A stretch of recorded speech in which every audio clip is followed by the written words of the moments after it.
Around the world, there are a lot of huge hearts that are trying to make a difference to help the poor, but I don't see as much where those hearts are then being filtered through a mind to say, let's understand the complexity, let's understand that there are no easy answers.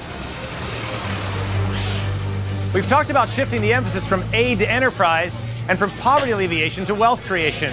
We're going to focus on enterprise solutions to poverty. We're also going to focus on the human person, who's the source of prosperity. When we understand people made in the image and likeness of God with creative capacity, it changes absolutely everything about the way we understand wealth and poverty.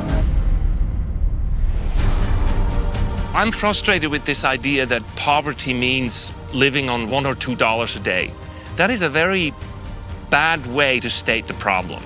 You are stuck in a village with all your skills and all your talent. And that's just unfortunately the way it is.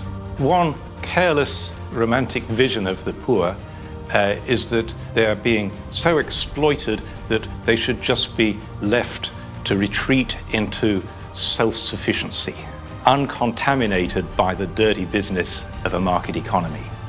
And of course, that is just romantic nonsense. Being poor has something to do with being excluded from networks of productivity and exchange. So it's not that people don't have the capacity, it's that the access is not democratized. The people here are not stupid. They're just disconnected from global trade. That's all.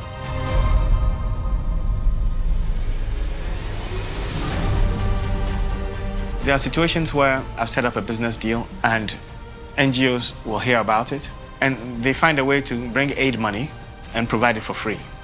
So what happens to my investment? I have to lay off my staff. It's a very big challenge. It hurt my business a lot. Your help is hurting.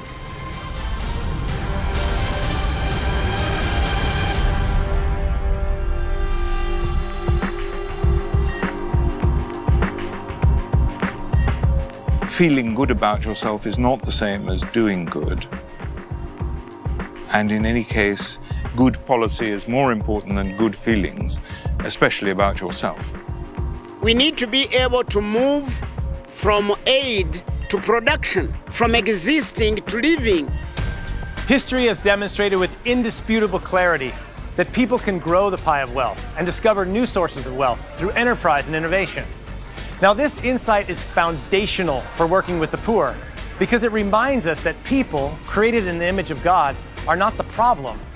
People are the solution.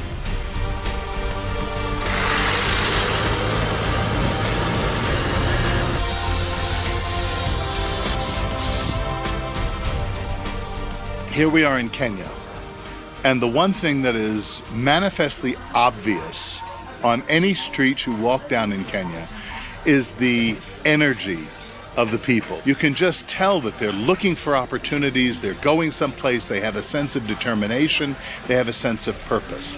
And yet, just in back of the facility that we're at here, there's a huge slum the size of Central Park. Why is that?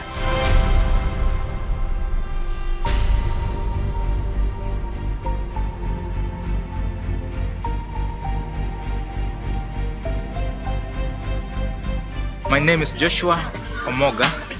I'm a businessman operating a shop within Kibera.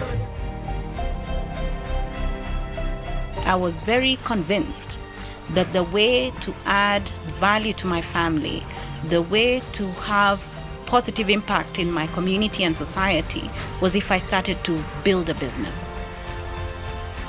Small and medium-sized enterprises are a critical part in the development process. I started a small company in Ghana. Started pineapple juice with 4 or 5 workers, and I've come to this stage where I have 20 workers. If I'm empowered to work and take care of my family, I can pay for health service. I can pay for school. I can do this and do that and move out of poverty. The reason you want to open up the economy is so that people have the opportunity of taking destiny into their own hands, so that you can reduce poverty by creating opportunities. Growing up in Asia, seeing the Asian tiger economies that 30, 40 years ago had a lower GDP than Uganda or Kenya transform themselves through enterprise, not through aid, not through philanthropy. One country that doesn't often come to mind when we think about development is Ireland. The history of Ireland is one of abject poverty, of struggle against starvation.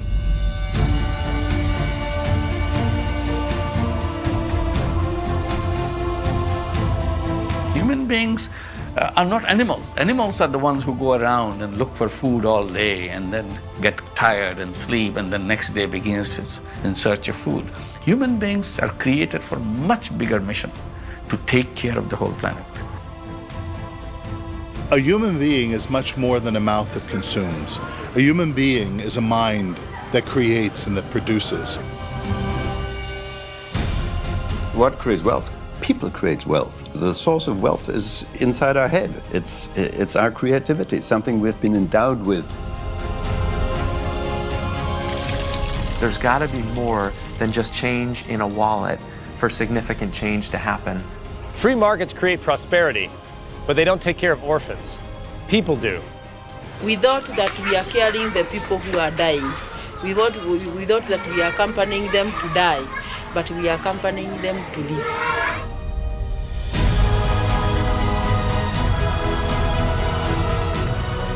When you have the opportunity to touch hearts, to touch meaning, to touch purpose, to touch identity alongside helping an individual get out of physical poverty, that's where you see incredible transformation.